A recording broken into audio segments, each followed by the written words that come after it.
Hi! Today's video is all about managing flashbacks and intrusive thoughts. And we're going to introduce an exercise that can hopefully help you to navigate those really distressing experiences in a more manageable way. And I'm hoping by the end of this video, you will have developed some additional tools and skills that you can put in your toolbox, the things that you can draw upon whenever you need to help navigate your recovery. So typically, not all of the time, but usually when we experience flashbacks or intrusive thoughts, they've likely been triggered by something. And these triggers, they're very common because with traumatic experiences, we store them slightly differently. So we store these experiences as lived and live memories. So they very much feel like they're still present rather than memories associated with something that's happened in the past. And although this experience, triggers and flashbacks are perfectly normal and they are to be expected, there are ways to manage them as well.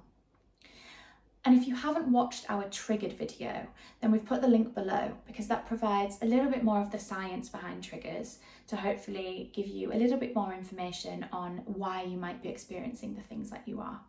But essentially, in a nutshell, a trigger can be anything in your environment that triggers something in you. And it essentially sends messages to your brain that you are somehow under threat. So it can make you feel like you are actually reliving the trauma. It can make it feel like it's happening right now in the present tense. And a trigger can be absolutely anything in your environment. They are typically linked to our senses. So it might be particular smells, particular sounds, particular places, or even particular things that people say. They can really trigger that live memory within us and it activates it and it brings it right up to the forefront, and it can be incredibly distressing. But there is an exercise that can be used to hopefully help remind you that this experience was in the past. And there are many ways to help navigate flashbacks, but the exercise we're going to talk about today is called Environment Discrimination, which is basically just a fancy way of saying we're going to notice things. We're going to notice things in our environment, and we're going to highlight the things in our environment that were different to when we experienced the trauma. And in that sense, it helps send messages to our brain and our body that we are actually safe, that the trauma happened in the past, that we actually survived that experience and it's not happening again, even though in that moment we might very much feel like it is. And the main message to tell yourself is that that was then and this is now. So you might want to start with paying attention to your senses. So you might want to notice all of the things that you can see in your environment, all of the things that you can smell, any sounds, any textures, things that you can touch, maybe even things that you can taste. And the idea is that we want to notice all of those things, but in particular, notice how they're different to where we were when the bad thing happened. So for example, you may have been in a really small bathroom, but actually now you're in a really large room. You're in a cozy, warm room. It might have been nighttime when this happened. So you might want to remind yourself that actually the sun is shining. You know, I can see the light coming through my blinds. It's daytime. I'm in an airy room. You may have felt very trapped at the time and almost like you weren't able to move. So you might want to tell yourself that you're free. You know, you've got space. You might want to stretch. You might want to stand up, run around. Just move your body freely to remind it that it is safe. And that is the overall purpose, is to send these signals to your brain that it doesn't have to switch on those threat responses. It doesn't have to use those survival mechanisms.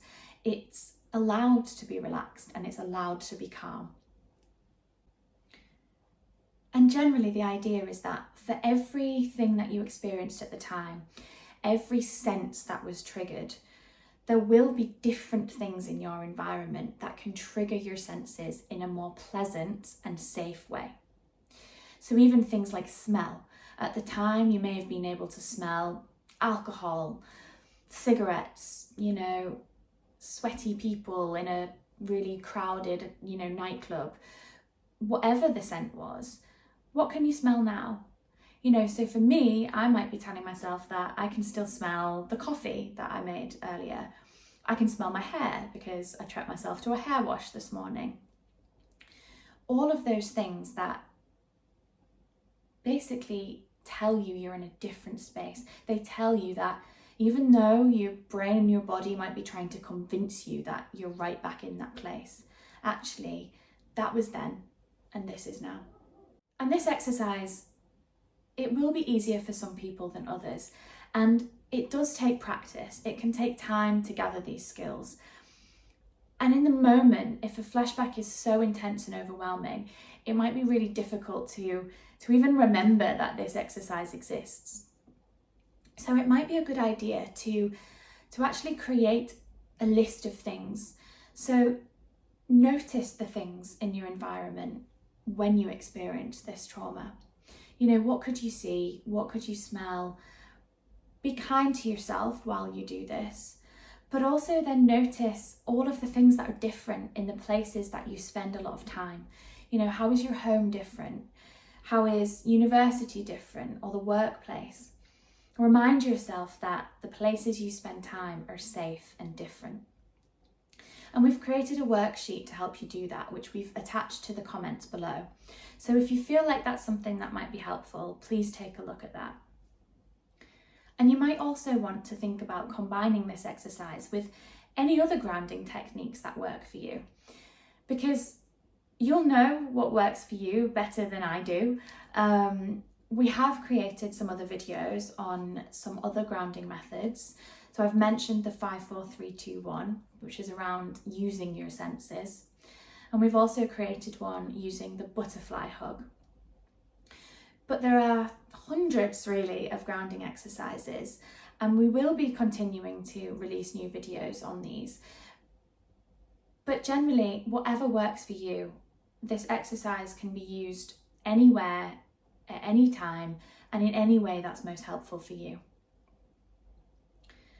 So I hope you found this video helpful. I hope you've realised that although triggers are deeply unpleasant, they are normal and they are to be expected. But hopefully you can use the skills that you've taken from this video so that the next time you might experience a flashback or an intrusive thought, it's just a little bit less distressing.